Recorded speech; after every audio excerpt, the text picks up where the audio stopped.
चलो बच्चा स्टार्ट करते हैं एक और नया सम। ये सम में जो बच्चा इंफॉर्मेशन है वो पहले आपको वो समझना है कौन सी मेथड है। तो ये सुपर प्रॉफिट है। सुपर प्रॉफिट में एक लॉजिक समझ लो। चलो एक समझा देता हूँ यहाँ पे। एक सिंपल वे में समझो कि बिजनेस में आपने 10 लाख रुपीज लगाया हुआ है। कितना लगाया हुआ है? 10 लाख। और ये हमें पता है कि इंडस्ट्री में ऑन एन एवरेज 10% रिटर्न मिलता है। तो एक्सपेक्टेड जो आपका प्रॉफिट होगा वो कितना होगा? वो हो रहा है 1 लाख।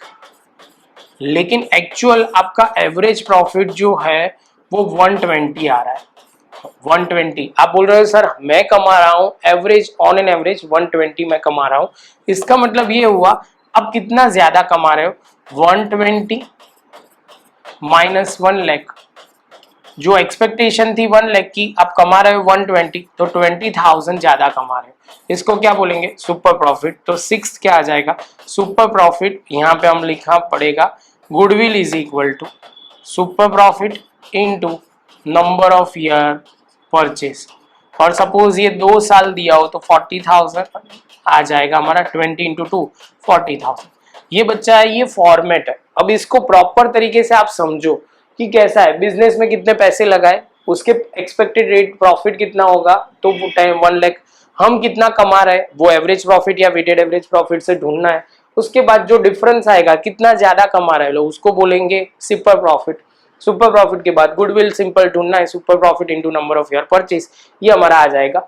अब आपको सिस्टमेटिक ये फॉर्मेट देखना है तो यहाँ पे सिस्टमेटिक हम देख सकते हैं।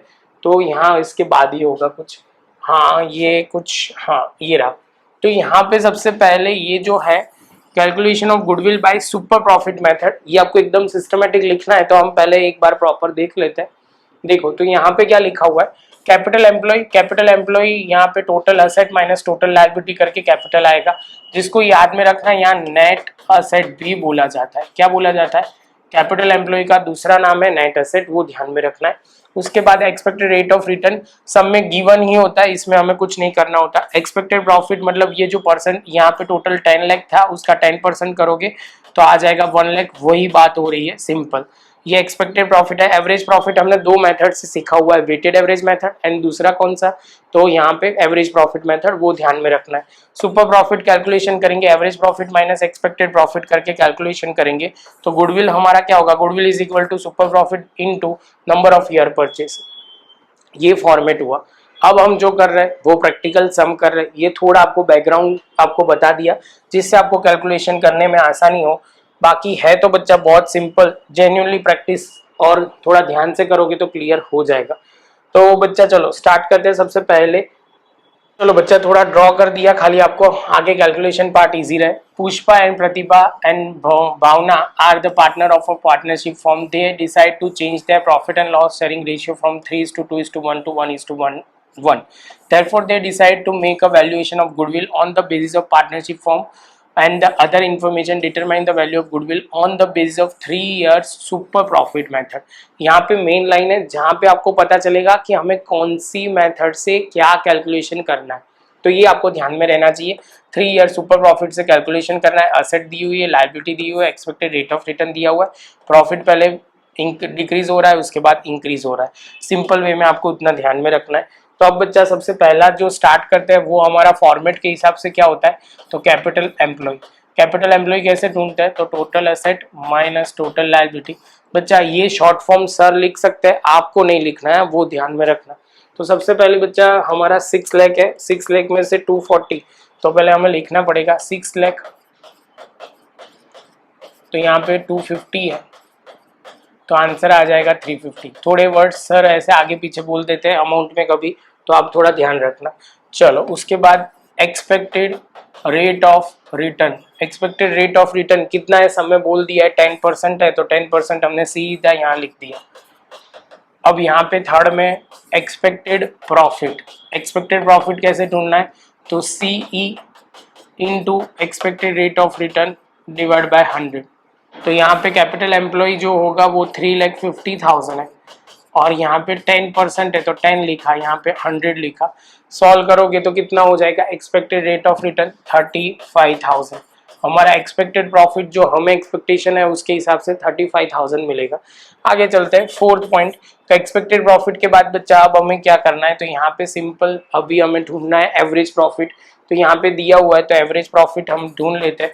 Average profit is equal to,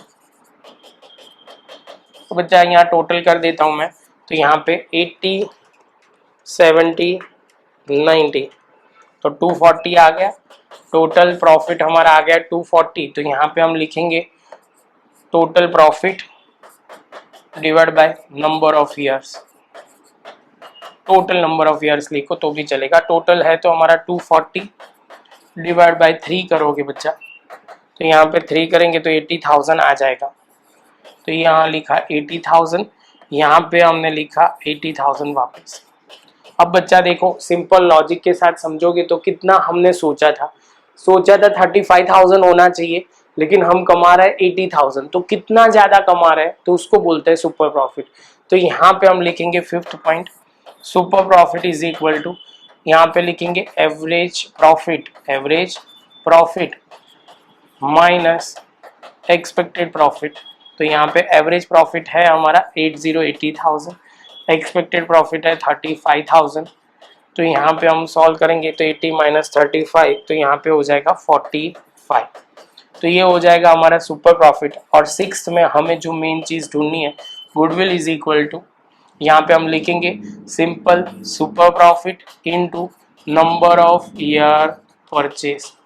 तो यहाँ पे हो जाएगा 45,000 इनटू बच्चा कितना लिखेंगे, एक खाली आपको यहाँ पे 45 यहाँ पे नहीं लिखना है, तो सिंपल यहाँ पे चिपका देना, वो बहुत ज़रूरी है। यहाँ बाहर कॉलम में तो लिखना ज़रूरी ही है, अंदर लिखो ना लिखो वो बात अलग है, लेकिन बाहर तो लिखना ही, क्योंकि ये कॉलम मेंटेन कर रहे हैं। तो नंबर ऑफ ईयर परचेज बच्चा हमें बोल दिया है 3 ईयर्स है, तो यहाँ पे लिखा 3 मल्टीप्लाई बाय 3 करेंगे तो 1,35,000 हमारा क्या आ जाएगा, गुडविल आ जाएगा। है सिंपल, कुछ ज़्यादा टफ नहीं है, खाली बस जो है वो थोड़ी प्रैक्टिस और थोड़ा प्रेजेंटेशन ध्यान रखना। हमने तो रीजनेबल ही किया है, बहुत शॉर्ट फॉर्म यूज किया है, लॉजिक के साथ समझ के करोगे बच्चा तो ये बहुत इजी है। मुझे ऑलवेज ये लगता है कि आप समझ के करो कि सर क्या बोल रहे हैं। मैं ऑलवेज जब लाइव क्लास में भी पढ़ाता हूँ तो इतना ही लॉजिक है कि जो बोलूँ वो आप ध्यान में रखो तो क्लियर हो जाएगा, क्योंकि ये इसमें रट्टा लगाने की जरूरत नहीं है। फॉर्मेट हर एक का एक लॉजिक है, वो लॉजिक आपको ध्यान में रखना है बच्चा। इसके साथ ही हम लेक्चर खत्म करते हैं, मिलते हैं नेक्स्ट लेक्चर में नए सम के साथ।